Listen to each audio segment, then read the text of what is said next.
So hello everyone, welcome back to my channel. I'm Lucy and I'm thrilled to be joined by the lovely Louise O'Neill today. We are going to be talking all things The Surface Breaks, yes. which is Louise's new novel. So pretty! It's so gorgeous. This is the finished copy and it's just pretty stunning.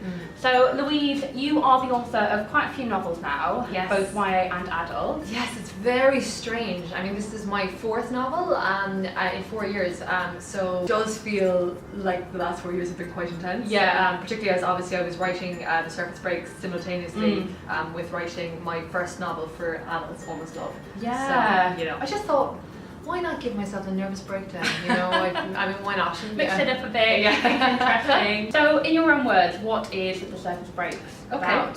The Surface Breaks is about a young mermaid named Gaia, and she lives in the Sea Kingdom. And it's really, I think, she feels very trapped. Trapped by the demands of her overbearing father, his obsession with her beauty and her sister's beauty, this engagement to a man that she's not in love with, and I think most of all she's haunted by the death of her mother. And one day she sees this very handsome human man, and she thinks anyway that she falls in love with him, and I really think that she sees him as sort of the solution to all of her problems. And really the book is about the sacrifices that Gaia is prepared to go to in order to win his love. So it's a retelling of The Little Mermaid, and what was it about the original fairy tale that first kind of captured your interest and made you want to retell it? Well, I think it's funny. For the first 4 years of my life, I grew up. I grew up in a small town, but I actually grew up right on the beach, in Shani Beach, which is in West Cork, and it's ridiculously beautiful. And I always sort of saw myself as half human child and half sea creature. The Disney version of The Little Mermaid came out in 1989 and I was 4, giving away my age there, but anyway. And I think there was a part of me that if I was coming home to something when I watched that. Yeah, and I think there was a part of me that really identified with Ariel and the Little Mermaid, obviously. This sense of longing that she had, kind of a sense of yearning and wanting something more than maybe the world told her that she was capable of. But you kind of stick to the Hans Christian Andersen story in this retelling. Are you keen to kind of try to stick to that source material as much as possible, or were you kind of keen to play with it and just mess it up? It's just such a joy to write, and I think one of the reasons why it was so much fun to write was because I had the basic story arc.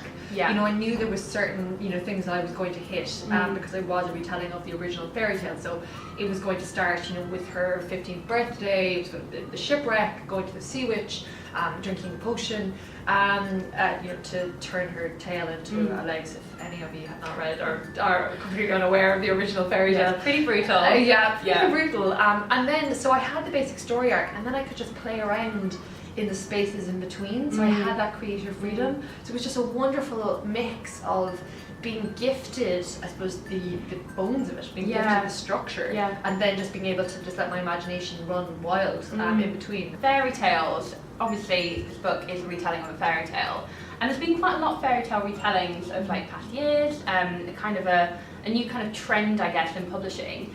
Do you think fairy tales are problematic? Yes, would be the kind of quick answer to that. Yeah, I mean, I remember reading Angela Carter, The Bloody Chamber at university, and just being so blown away by that book. And I think just how clever and inventive it was, but also how pointed it was at how problematic the original fairy tales were. And I think it is. I mean, as I said, I always loved The Little Mermaid, and then I think as a teenager, when my burgeoning sense of feminism became really important to me, and looking back at The Little Mermaid and really beginning to understand just, I suppose, the issues that were just embedded in the story. I mean, it's about a young woman who literally silences herself, like she gives up her voice in order to be in a relationship, and she mutilates her body so that a man will find her more attractive. And for me, obviously I've talked about this publicly, that I had eating disorders as a teenager, and I was hospitalized at 21.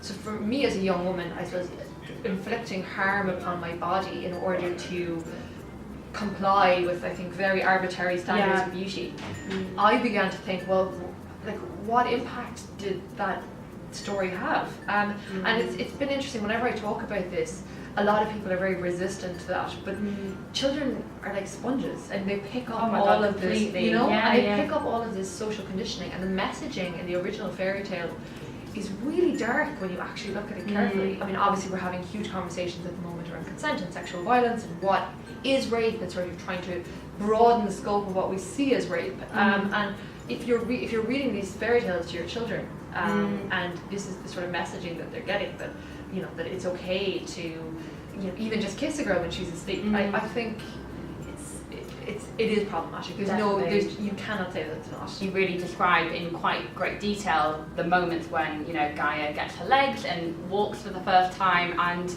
gets her tongue cut out, and it is so kind of brutal. How important was it to you to kind of maintain that really kind of shocking detail almost? Well, I think obviously before I started writing the book, I read and reread the original fairy tale. I downloaded a podcast of someone narrating it, and I listened to that over and over and over again. I think I was really surprised. I was like, my God, this is brutal. Yeah. And even in the original fairy tale, it is very brutal. And I couldn't shy away from that. I think you completely nailed it here, because it is shocking, but it's done for a purpose, and it makes you kind of think and evaluate things. And I think the one thing that, when preparing for this interview, I was kind of thinking about how a lot of the fairy tales that young girls read are created by men hundreds of years ago, and the fact that we still kind of consume those fairy tales is so disturbing. So I think this is only a good thing that you've reimagined. I wanted to reclaim her. I wanted to reclaim her from the idea of being a sort of a passive victim, or just a silly girl who projects all of these feelings onto the first human man that she sees. I wanted her to be complex and complicated and just be wild with longing and yearning, and because that's, I think, how I remember my teenage years, with just always wanting something and never being able to properly define what it was that I actually wanted. Sexuality is kind of a key theme to this book as well. Gaia really kind of discovers her sexuality, and she thinks that what it is love for this boy, when in actual fact, I'm not going to spoil anything, she discovers what lust is as well. So how important was it to you to kind of explore that? Oh, so important. I think for me, like, my sexuality, especially as a teenager, I had very high sex drive, and sort of was very interested in that, in sex from a very early age. I mean, I wasn't actually having sex from a very early age. I grew up in a very small town in Ireland. That was not an option. But I think there was always this sense, I'd been told by my parents as a child, you can do anything a man can do, you can do anything a boy can do, you're all equal. And I think I really believed that. And then as a teenager, I began to realise, oh, this is not true. And actually one of the main areas that I really realised that was sexuality. Because, female masturbation was not talked about. Like my friends, the idea was, oh, well, girls don't do that, that's something that guys do.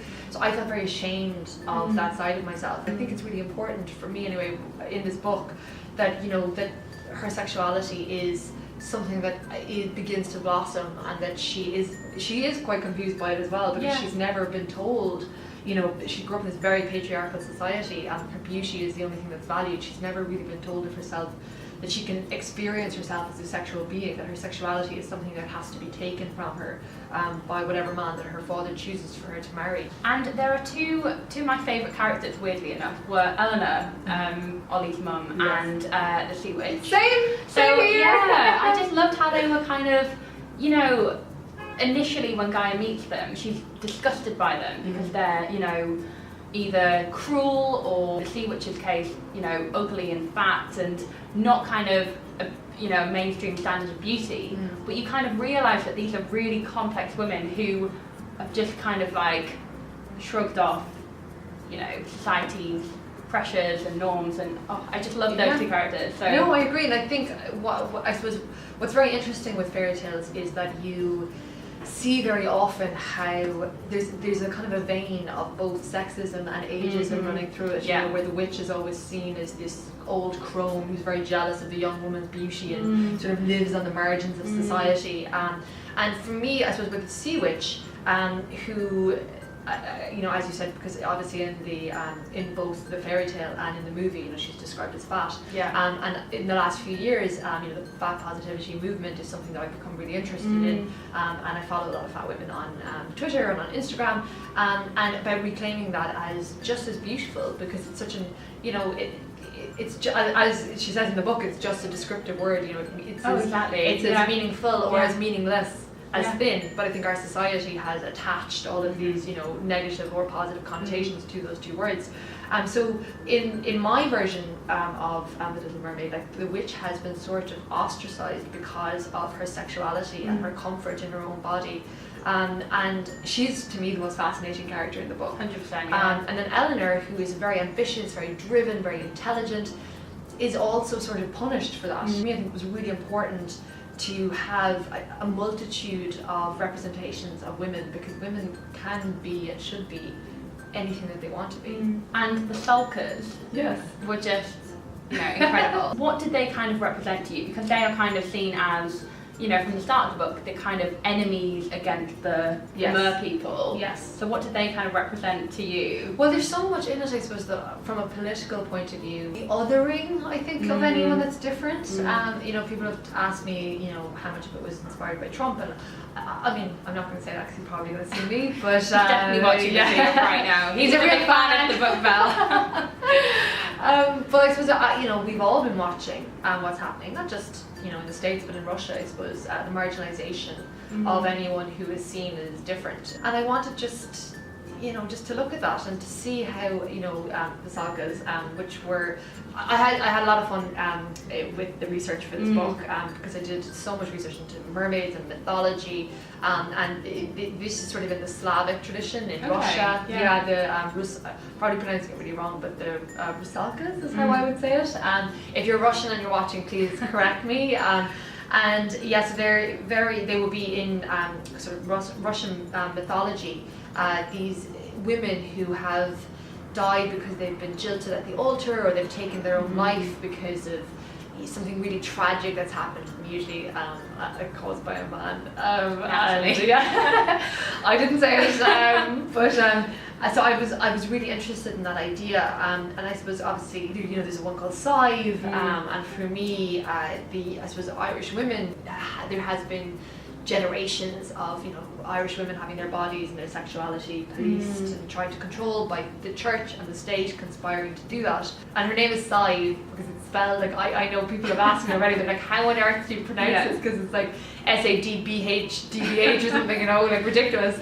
But yes, I think it was important for me to explore, I suppose, the treatment of Irish women and the connection that has to the Ruskalas. I mean, I'm going to have to learn how to pronounce it because I'm going to be talking about it in a lot of interviews. I just loved how they, you know, without spoiling anything again, they kind of were the, I don't know, they were the saving grace, you know, at the end, and they were really the most important, to me, the most important figures of the book, who were the kind of marginalised group, but women who are strong, and women who speak out, and women who refuse to conform, and women who, you know, refuse to be silenced, are always sort of dismissed, and people will always try and silence them. And finally, so speaking of being silenced, Gaia doesn't have a voice for most of the book, which made it really hard. And I was this is actually my question: how hard did that be?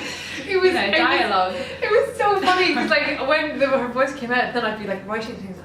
Oh crap! And she can't say anything. So it's like a lot of miming and nodding her head, and I was like, oh god, this is going to get boring quickly. But then you also, it makes it kind of apparent how often people speak for her. Yes. So I think it was quite an interesting motif to, you know. No, that's a really good point. I think that's all we have time for today, but thank you so much for being on my channel. Thank you so much for having me. It's been a joy. And The Surface Breaks is out on the 3rd of May. You can pick it up, and I really would recommend it. It is an astonishing book and a very important one as well. Thank you so much. And thank you to you guys for watching. Please do give this video a thumbs up and subscribe for more videos.